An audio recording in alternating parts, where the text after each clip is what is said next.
Let me share the slide.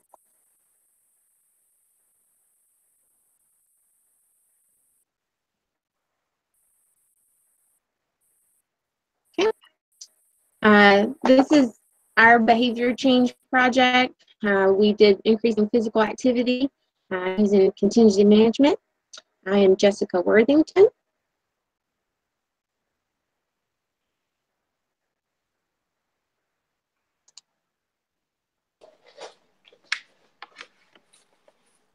Your mic.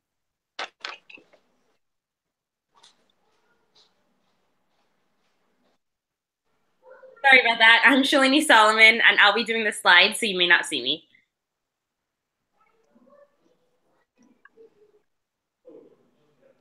And I'm Mona Tadeyon.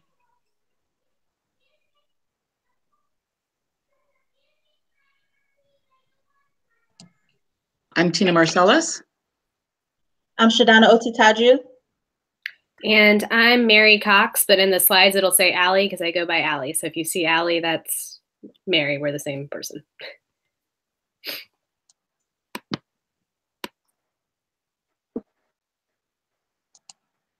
Okay. The CDC reports that about 610,000 people die from heart disease every year. That's about 1 in 4 deaths. Preventable heart disease risk factors include high blood pressure, high cholesterol, diabetes, smoking, being overweight or obese, physical inactivity, and an unhealthy diet. So type 2 diabetes, also known as adult onset or insulin-resistant diabetes, is estimated to account for 90 to 95% of all diabetes cases. And between 2011 and 2012 alone, it was reported that 5,300 children and adolescents ages 10 to 19 were diagnosed with type 2 diabetes. Physical activity can reduce a person's risk for heart disease, stroke, high blood pressure, and type 2 diabetes. Other benefits include reduced joint pain, reduced risk for osteoporosis or weakening of the bones, reduced weight gain or weight maintenance, as well as reduced symptoms of depression and anxiety. The CDC recommends that to maintain weight, an individual should get 150 minutes of moderate intensity activity or 75 minutes of vigorous intensity activity, or the equivalent mix of 2 each week. Examples of moderate intensity activity include walking, light yard work, actively playing with children, biking at a casual pace. It is said that moderate intensity activity is when your breathing and your heart rate are noticeably faster, but you can still carry on a conversation. You're most likely engaged in moderate intensity activity. Examples of vigorous intensity activity include jogging, running, swimming, jumping rope, and most competitive sports like football and soccer.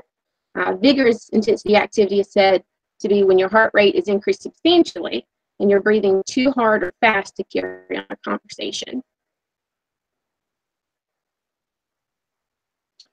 Washington, Banna, and Gibson stated that physical activity is operant in nature and is therefore malleable, making behavior analysts uniquely qualified to develop behavioral treatment strategies to address suboptimal activity levels. So one such strategy that's been used has been contingency management.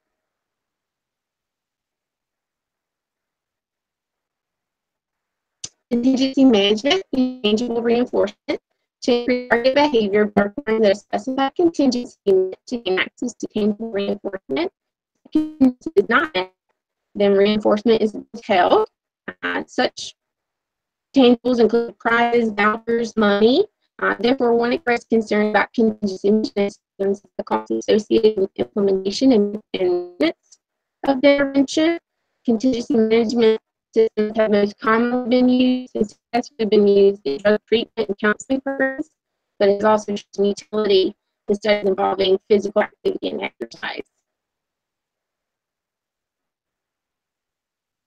For the literature review, study by Curran Dallery used an internet-based contingency management intervention to increase walking in 12 sedentary adults over the age of 50. They divided those 12 adults into 2 groups, Experiment 1 and Experiment 2. Experiment 1 group received money for meeting STEP goals, and the Experiment 2 group did not. All other study parameters were the same. Both groups did increase step counts, but Group 1 had a higher percentage of goals met. Therefore, the study concluded that the intervention was more effective with the contingency management component.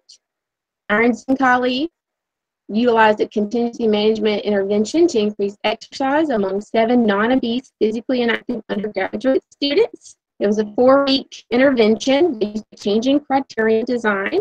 Study participants were asked to increase their activity on a treadmill. They're walking on a treadmill by 5-minute increments each session during weeks 1 and 2, and they were required to do 3 sessions per week.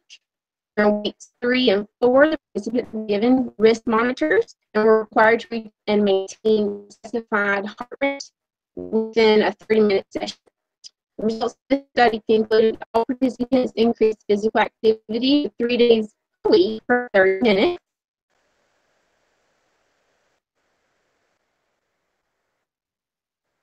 The next study was a study that was conducted. It was a retrospective analysis.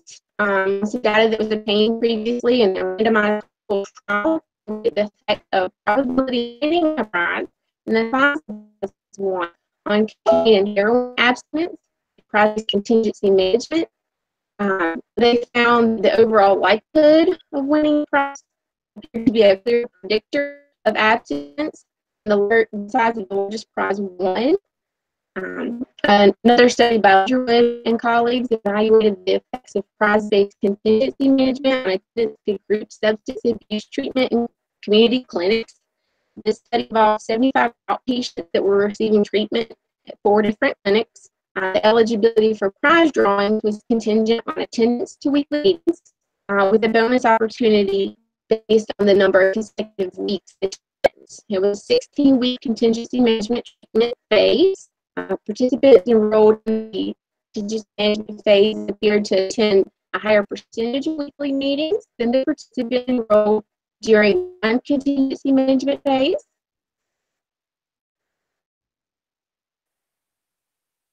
One colleagues investigated the association between completion of exercise-related activities and substance abuse or substance use disorders treatment outcome. This study included 187 participants undergoing intensive outpatient treatment using a contingency management system. They used contingency management to reinforce 2 behaviors: 1, drug abstinence, and 2, completion of goal-related activities. Some of these included exercise, but others included activities like buying athletic shoes with the goal of exercising. It was a 12-week treatment phase. They found that the participants who completed exercise-related activities had significantly longer durations of abstinence than the participants who did not complete these activities. Cunningham and colleagues examined the cost of contingency management incentives in relation to participants' pre-enrollment drug use status, meaning they bring negative or positive for drugs and alcohol prior to entry into the study. We're trying to evaluate classifications, treatment tailoring. The participants were screened for drugs and alcohol prior to entry into the study, and then during the week treatment phase. They were screened twice a week, each week during the 12-week treatment phase. Prizes were awarded for abstinence and treatment participation. They found that the baseline negative, or the participants who screened negative initially, had a higher rate of abstinence, ended up earning twice as much in prizes than the baseline positive participants. Before they concluded that effectiveness of the contingency management interventions can be improved by tailoring treatment based on early drug status.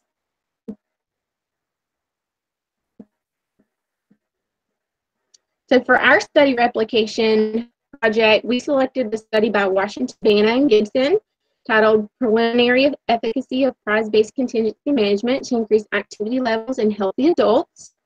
This study used an ABA design to evaluate the effects of a prize-based contingency management system on the activity levels of 11 healthy adults over the course of 3 weeks. Originally, there were 16 participants that were going to be enrolled in that study. One ended up dropping out. One lost their Fitbit. One had an injury during the course of the study, and 2 had missing data. So those were all excluded from data analysis. The activity levels were measured via step counts that were tracked by Fitbits worn on the participants' wrists during the study. This data was downloaded by the experimenters from a Fitbit website, and so that's where 2 of those participants had missing data. Their data was corrupted during that download. So we were left with 11 participants who completed the study and had their data analyzed. During baseline 1 and 2 in this study, the daily prize drawings were contingent on the participants only wearing the Fitbit. So as long as they wore the Fitbit, and that was kind of cross-checked by their data that was uploaded weekly, they were given the opportunity to receive prizes. Now, during the intervention phase of this particular study, daily prize drawings were contingent on participants wearing the Fitbit and meeting a specified minimum step count calculated by the experimenters. This was done by using those participants' prior steps. So for most of the participants, their step counts were calculated by a 5-7 criteria, but 2 of the subjects had lesser counts. They had a 4-7 for subject 2 and a 3-7 for subject 3. However, subject 3 with the 3-7 criteria ended up being one of the individuals who had missing data, so they were excluded from that study's data analysis. So the baseline prizes consisted of verbal praise and small prizes worth up to $5. During intervention, prizes also consisted of verbal praise and $5 small prizes, but also had the addition of medium prizes valued up to $15, large prizes valued up to $50, and jumbo prizes up to $120.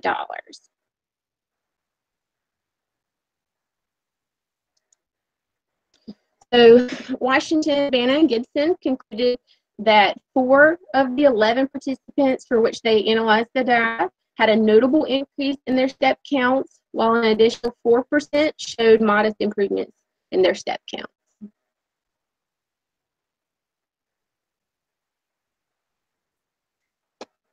Okay, so the purpose of our project was to evaluate the effectiveness of low-cost interventions such as verbal praise and monetary rewards to increase physical activity in adults.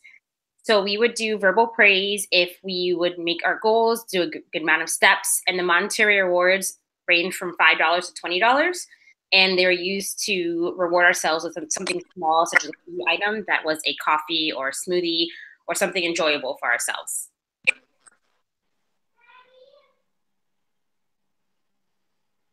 Right. So in this next section, I'm going to be talking about the methods of our project.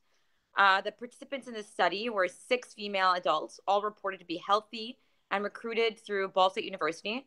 The participants were Jessica from South Carolina, 32 years old, Mary or Ali from Virginia, 26 years old, myself, Manat Dayan from Bahrain, 33 years old, Shadana from Ohio, 28 years old, and Shalini from Florida, 25 years old, and Tina from Michigan, 50 years old.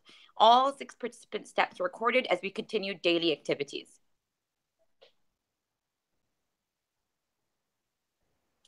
The different materials needed for this project consisted of tracking devices. The original study only used Fitbits, but because we didn't all have access to a Fitbit, along with the Fitbit, we used an Apple Watch, a pedometer watch, and a phone app. In addition to the tracking devices, we also used an Excel sheet to record the total amount of steps taken every night, which I'll show you on the upcoming slide. We also used an Excel sheet to award prize reinforcements when participants met the phase criteria using a random number generator that was also built into the Excel sheet.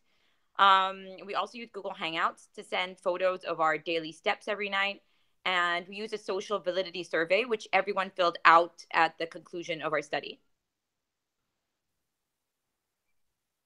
This is the social validity survey everyone filled out to determine if individual participants felt the intervention was successful. This consisted of 5 statements that the participants rated on a scale from 0 to 4. 0 indicated we strongly disagreed, and 4 indicated we strongly agreed. The behavior that was tracked was physical activity. This was operationally defined as wearing a Fitbit, Apple Watch, or pedometer watch on the left or right wrist to track the number of steps taken during waking hours. Physical activity examples included walking, jogging, running, and any exercise or activity that would not require the removal of the device to complete. Swimming was not included as physical activity.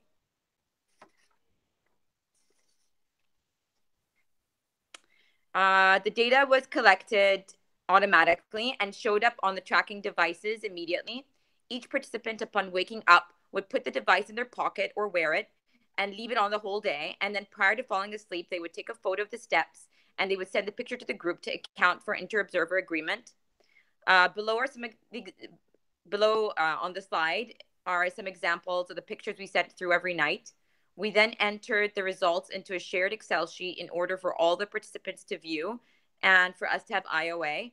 The participants then reviewed the photos and the number entered on Excel and made sure it matched.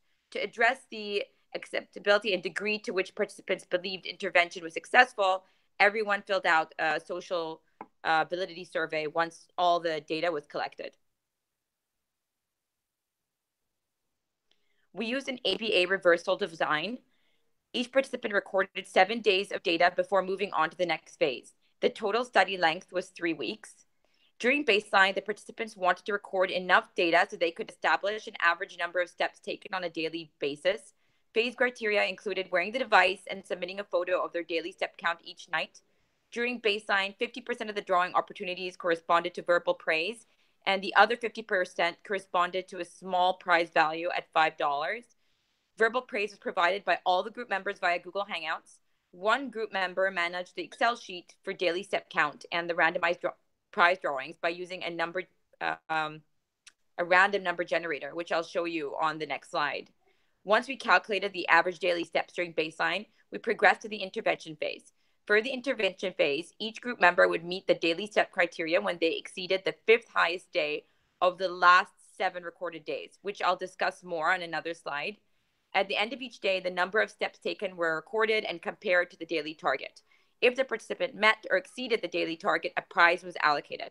50% of the drawing opportunities corresponded to verbal praise, and the other 50% corresponded to prizes ranging from $5 to $20. After 7 days, participants returned to baseline, which was similar to the first baseline phase, to validate if the removal of daily reinforcement would return behavior to first baseline levels.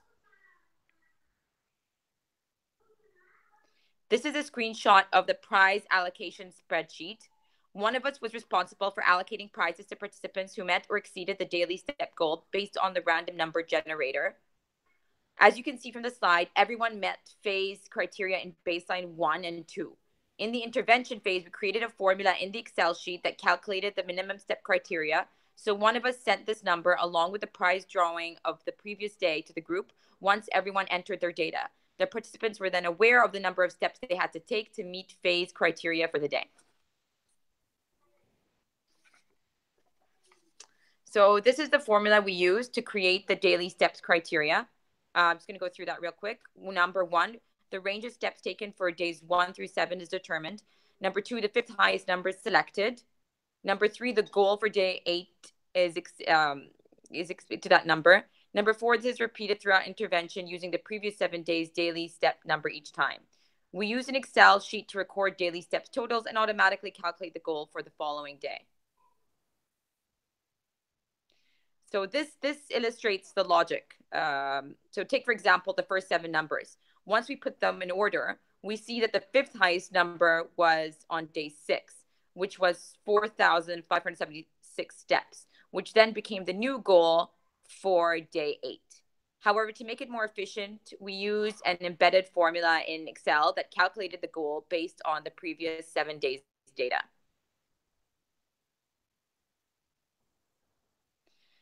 Inter-observer data was calculated using total count IOA. This involved each of us sending a photo of the tracking device on Google Hangouts with the total recorded steps of the day. We then entered our daily steps into a shared Excel sheet. Participants in the group verified that the number entered in the Excel sheet was equal to the number of total steps in the photo. Considering the number on the Excel sheet always matched the photo, the inter-observer data percentage was 100% every day. To ensure treatment fidelity, relied on the tracking devices to accurately record the data. We also relied on everyone reviewing the photos that were sent every day. In addition to the tracking devices and the photo, a fidelity checklist was created and discussed to make sure that the intervention was implemented as it was intended. At the end of the intervention phase, 100% of the boxes were checked off for all the participants. This slide shows the fidelity checklist we individually filled out. We then shared the results with each other.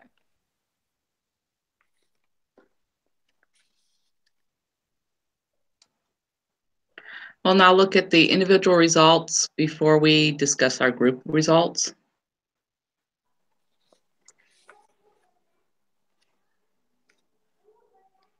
So those are my results.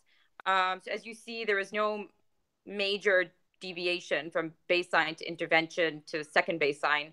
I think personally for me, this is because the incentives were not great enough to affect behavior change with me. As you also can see, my steps were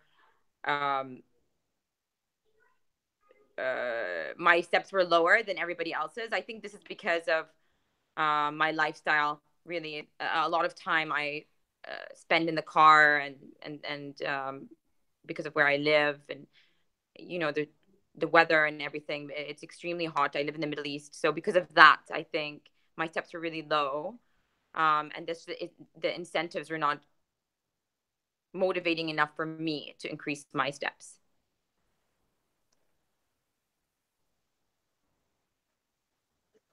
This is my participant 2. From baseline 1 to intervention, I met the phase criteria for most days. There wasn't a whole lot of variability in my steps, except for kind of 2 outlier days. That second day in baseline 1 happened to fall on President's Day, so my daughter's school was closed. We stayed home, played, ran errands, so a lot of activity and movement that day. I wasn't at work.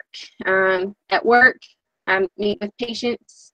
I'm taking histories. I'm sitting for large chunks of time in a room with a family. So during work hours, I'm not getting a lot of steps in. Maybe up and down the hallway, back and forth from my office to the restroom, you know, going to get some lunch. But for large chunks of time, between each hour, I'm sitting in a room talking with a family. So I kind of average somewhere between 4,000 to 6,000 steps probably on a work day, if I'm wearing Fitbit the same amount of time each day. But the additional day there in baseline 2 that was a little bit higher, I think, was the day that we went to the zoo. So my increases accounted for days that I was not at work, and that I was actively engaged in doing something with my family. During the week, pretty kind of consistent on the amount of time that I spend up and down, walking around the office, back and forth from place to place. And I live an hour away from where I work, so I spend 2 hours a day sitting in the car driving back and forth. So there wasn't a whole lot of variability in my data between phases, but I tried to meet those step criteria as best I could in the intervention phase.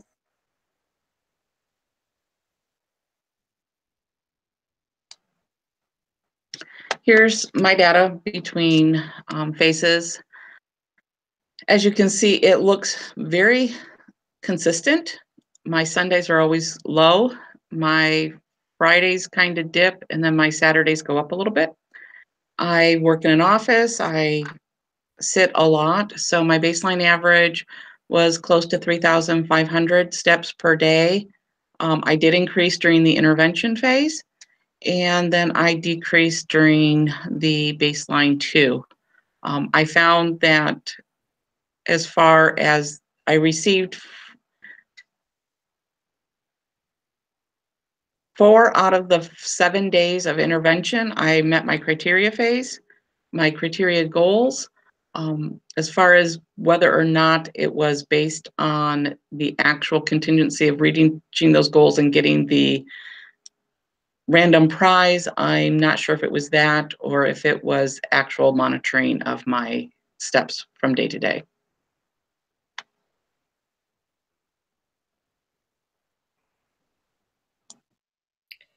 All right. So this is my data for my steps over the 3 weeks. You can see it's very variable. During my baseline one, I had a huge range of 9,680 steps. The high peak was a day that I was traveling and I was walking through airports all day and then was in San Antonio walking as well. And then you see a very low dip during my intervention phase. And that was when I had the flu. So I had two pretty high outliers during baseline, one during intervention. But overall, my average during intervention was actually lower than both of my averages during baseline. I spend about 4 hours a day driving from client to client's house. One of my clients lives about an hour away. So that takes up 2 hours of driving there and back. So I'm also very much in my car a lot. I do not work in an office. I do, I provide sessions at the home. So I am moving around a little bit there, but I also don't get home until, 10 o'clock at night. So adding physical activity, like going to the gym, really isn't set in my schedule very well. But yeah, you can see my intervention did not work for me. I think it's also the prizes were not as motivating as they could have been for me. The verbal praise and the $5 prizes were just not strong enough motivation for me.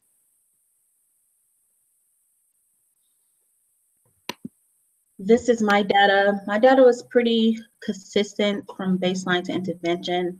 On day 5 and day 6, I had a spike in numbers and steps due to like a busy day at work. On any other day, I'm pretty stationary. I work in a school, so I'm in a classroom, pretty stationary. Only time I really walk is like if I have to take the kids for a recess or bathroom breaks. And so I think that's my spike in my baseline. But my intervention was effective. Some of my motivating factors was monitoring my steps to see if I can beat my previous steps from the next day, and to see if I can get the $5 for my coffee. And from intervention to baseline, my steps did go down. They decreased. So baseline 2 is just like a normal work week during the week. My steps was pretty consistent during those times.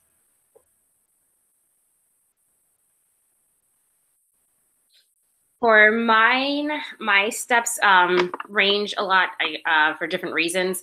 In general, I work in the clinic, home, and school, so I see clients in all 3 different settings. For the baseline, the outliers for the day that I had the high number of the 17,593 was because I like to go running in the park. So especially with the weather change, I live in Florida, so especially with it gets dark later here. If I finish work at 6, I was in the park and I go for a run. So that's the reason for like a high amount of steps during that baseline, and also that you see in the baseline 2 with that high number, the 18,838.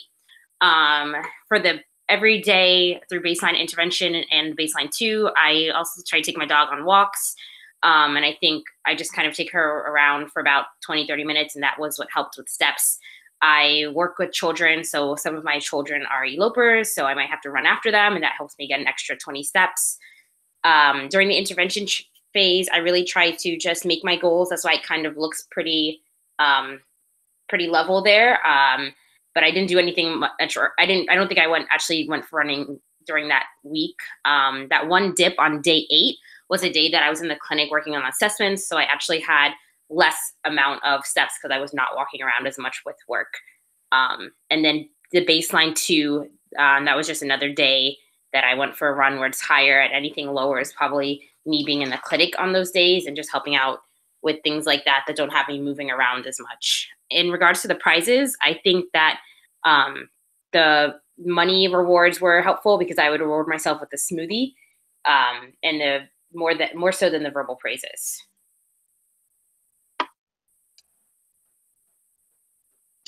Next, we'll look at the results of the comparison of average steps across phases.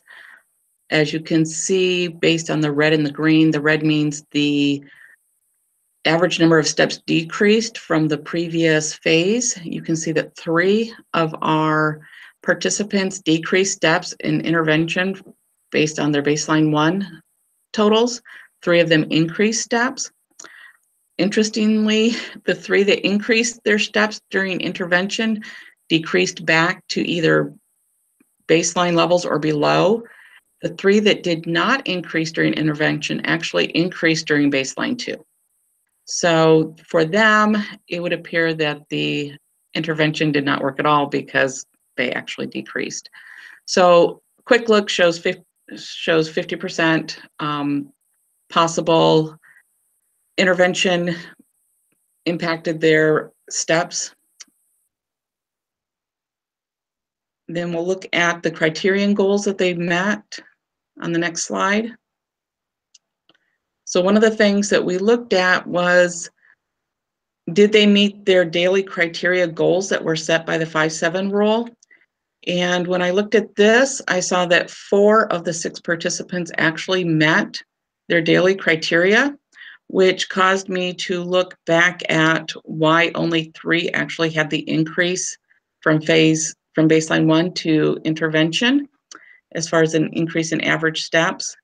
And that caused us to look at the outliers, because, you know, if we're just looking at average steps, you know, something had to have gone wrong for that to have happened, for them not to have 4 out of the 6 participants have increased. So out of our outliers, we had 2 of the 3 participants that did not increase steps across baseline 1 to intervention had at least 1 significant outlier. They all discussed their outliers during their personal presentations, but participant 2 had a day where her step count was, for one day, was actually 4,394 steps above her average steps for the entire project. If it had not been for this outlier day, she would have shown an increase in steps across from baseline 1 to intervention. Participant 4 had 2 different outlier days. One day was 6,906 steps above her average steps across the study. And the other day, and that was done during her intervention, her baseline 1. During intervention, she had a day that was 3,996 steps below her average. And that was due to her having the flu, as she previously discussed. And while that she may have been able to increase her steps during intervention if she had not been sick, it's hard to say, because whether or not she would have met those criteria goals. That's a little bit of our outliers. Here is the results of the social validity questionnaire, because once we looked at that, it made us aware that the participants actually believed that monitoring the number of steps they were taking had a greater impact than the actual prize-based intervention. So this now made a secondary intervention that we possibly implemented without realizing, because we had each of us entering our daily goals, being able to see that instead of having just somebody else do that. And now on to our conclusions. The results show that the prize-based contingency management increased activity levels for some participants. The study used an ABA design to determine or evaluate the effectiveness of prize-based contingency management. The overall purpose of this study was to determine whether utilizing a prize-based contingency management system was effective in increasing activity levels in healthy adults. Going over some of the data, participant 1 had a 6,615 step increase from baseline 1 to intervention, rather than an increase in step count. From intervention to baseline 2, the data collected for participant 1 reflected a 13,746 step increase. That was a big jump. The price-based contingency for participant 1 did not appear to be effective during the intervention phase. Participant 2 had a decrease of 551 steps from baseline 1 to intervention and an increase in steps by 6,275 steps from intervention to baseline, while participant 3 increased her steps from baseline 1 to intervention, making the intervention effective for her.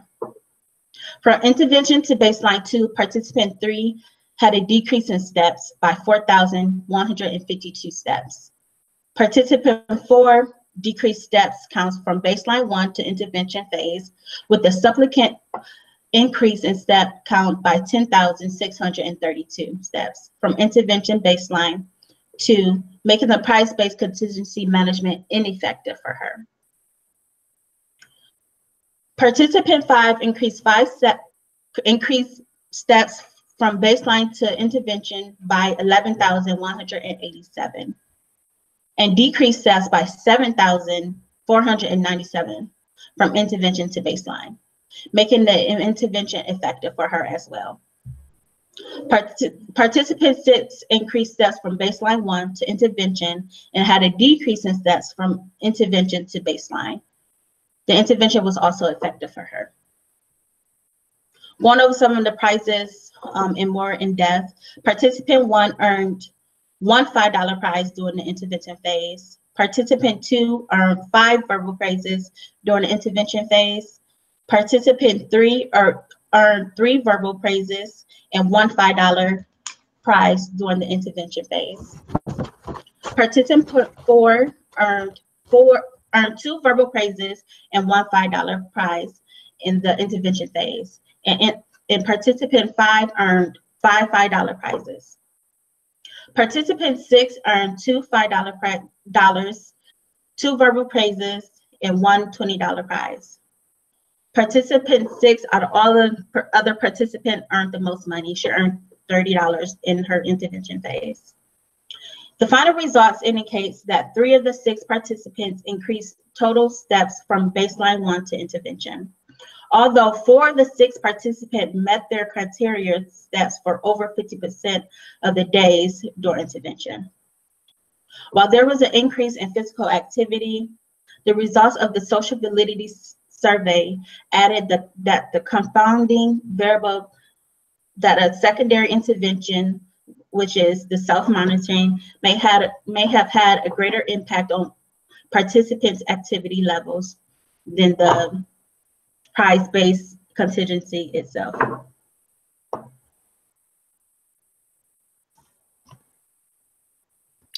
Okay, so some of our limitations during this study is that during our baseline durations, it was a set amount of time. It was 1 week. So we didn't really have, it stabilized. It was just how many steps you had each day during that week. Another limitation was the variation in steps with and across participants. A lot of us had strong variations within ourselves. And then if you look at our data compared to every participant, they're very variable as well. We all use different tracking devices, or we had several different tracking devices being used: a Fitbit, Apple Watch, pedometer, and also a phone app as well. So if those devices themselves may have some variation in their accuracy. Participants, as Mona and Shalini have mentioned, we live in different origins. I know in Virginia during the intervention and baseline phases, and I'm sure in Michigan and Ohio as well, it was below freezing many days and snowing. So I was not going outside and running. And in Florida, it had much better weather, so you could get out and do physical activity. And then where Mona lives, she explained it was too hot. So she had the opposite of us in the northern states, even though Virginia is not too northern. It was still pretty cold. I think another limitation that most people explained was we face challenging schedules that may not allow additional time for increased steps during intervention phase. Participants already exercised regularly and found it difficult to increase their steps. Like myself, I don't have a whole lot of time within my day. I start my day at 8 a.m. and don't get home till 10 p.m. I don't have a whole lot of opportunity to add in physical activity. And I know a lot of the participants explain they work in offices and different environments where they don't have the opportunity to increase their steps a ton. Another limitation that was mentioned in the actual study that we base this upon, which is true for ourselves, there's no proof who actually wore the Fitbit or tracking device. We did send in our steps every night, but there's no proof that it was actually us wearing the Fitbit. It's more of an honor system on that, but that was a limitation the study mentioned. For prizes, we used our own money versus someone else paying for our prize. I think that was a limitation. If, you know, it were someone else paying for my $5 coffee that I earned, it might be more motivating than myself paying for my own $5 coffee. And along with that, speaking for myself, the verbal praise part was like a forced verbal praise. You know, you were randomized to that prize and you received a verbal praise, but it didn't seem as genuine to me as a random person coming to you and saying, hey, you did a really great job today. And as Tina spoke about, and Shadana, our self-monitoring, we determined, had a greater influence than the prizes and verbal praises themselves.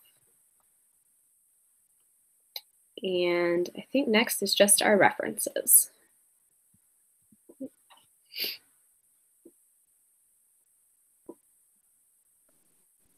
Okay, great job, guys. Can you hear me? Okay. This is such an interesting study. I had another group do it for another section, I think like last week. And so I was really curious to see what your results would be. Your results ended up being pretty similar to the other group as well. But I got to give props to Shadana because you did it. You have probably the most impressive data out of the group in terms of your response to the intervention. And I actually really liked what you said. You wanted to see if each day you could kind of beat your previous day's steps. And that seemed to be what was motivating for you. But the other group also had the same issue where you guys said, yes, you have like these busy schedules and you have a lot of work responsibilities and it's hard to find the time to increase steps. But I bet if you guys could earn an iPad or if you could be given hundreds of dollars for increasing your steps, you'd probably find some way to do it. When it comes down to it, when it's this particular intervention, these prizes are just not strong enough for a lot of folks, especially not only are they pretty small prizes and they're coming out of your own pocket to buy them, it's often even a probability that you're even going to earn it. You might just get verbal praise instead because it depends on the prize draw. So I like that you guys went through and mentioned like who actually ended up earning prizes and which ones only got the verbal praise. But what do we learn about even working with clients when you're relying on verbal praise? A lot of times it is not enough to be able to really change behavior. Sometimes it depends on who it's coming from. If it's just coming from your peers, it might not be as effective as it's coming from somebody who is a family member or a spouse or something like that. But in general, for behaviors, especially like increasing exercise, that pat on the back sometimes is just not going to do it. And so I think a lot of times it comes down to the reinforcers that were selected and the reinforcers that were in this study just weren't strong enough to be able to have a really strong impact on changing the activity levels or the step counts. But I have a couple comments. But you guys did a really nice job. I mean, it is not easy to have people in so many different locations come together to be able to pull off this type of a study. So so kudos for doing that. And I really like that you guys pointed out the differences in the weather for all of you guys. I mean, you have extremes at both ends, where you have some folks who it's very hot temperatures, other ones it's really cold. And for almost all of these studies that people have targeted exercise, when you've got people in different geographic locations, that's something to always worth mentioning as a limitation, because you can't control for that. Some folks are going to have 3 snowstorms that are going to occur while others have beautiful weather. And so when you have all of your participants in the same location, that's not usually something you have to really deal with. But for this replication project, many groups ran into that. So this study has one of the most complicated ways for increasing step counts and criteria out of all the studies I've ever seen do this. A lot of them will just pick like a general, they'll get your baseline average and then go up by 1,000 steps across the intervention phases to just increase in a simpler way. I think what happens when you have like this I like that you guys used a formula to try to figure out how to increase it. But your data is going to definitely be influenced by those outliers, which is going to make things extra a little bit more complicated. It will always be influenced by outliers, but I do wonder if different criterias were set, if some folks may have been a little bit more successful. And I think also using a more limited time frame. You guys, I want somebody to answer this question. If your step count was pretty stable in baseline across those 5 or 7-day period, and you pick I believe it's like the 5th highest total or something that's going to be your criteria. Or could somebody just break down that formula one more time for me of how the criteria was changed from baseline to intervention?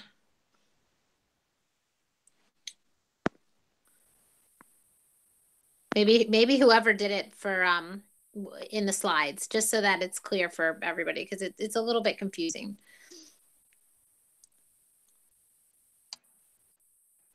Okay, so what you do is you take the 7 days and you put them in ordinal number. You take the 5th day or the 5th highest number, and that is what your criteria is. Okay, that's what I thought. So yeah, okay. So the problem with that is that there was at least one of the participants who has pretty stable data within baseline. So was it picked, was your criteria for intervention then based on like the 5th highest day in baseline, supposedly? Or no, what it's done is every day the criteria changed based on your previous 7 days. So for day... So then it drop the first day of baseline, and then it would take the data from the remaining baseline plus the first intervention day or something like that. And then that's how it would change the day.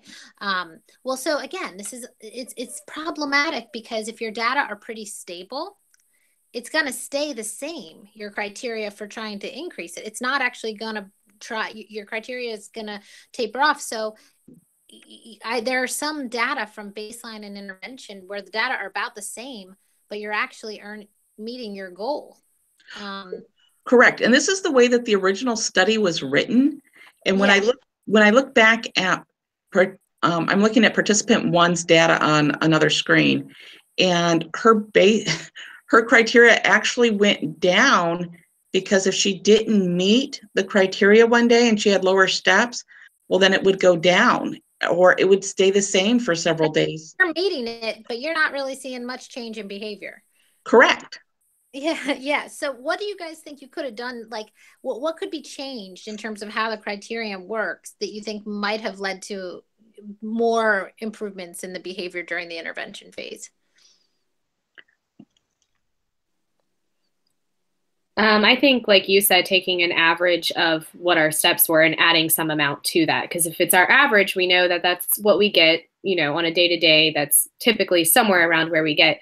So if we set, like you had said, 1,000 steps ahead of that, that's a pretty realistic goal. Right. and it's actually an increase from our average, and maybe not changing day to day the way our study did. Because if you do have one of those outlier days, either high or low, that drastically can change your average. So if we had just one consistent average that we used each day and just added some amount of steps to that, or, just increased from that amount, I think that would have been a more realistic goal and show actual success. Absolutely. It would have been simpler, and it could have been more effective. I mean, you still would have run into the issues of, are the reinforcers effective in changing behavior? But I think it would be really interesting to see what the results would be. And I've seen it with different groups for different projects, ways to increase, where I think you run into issues where if there aren't behavior changes and criteria that are based on your previous performance and averaging that. And this one is a perfect example too of just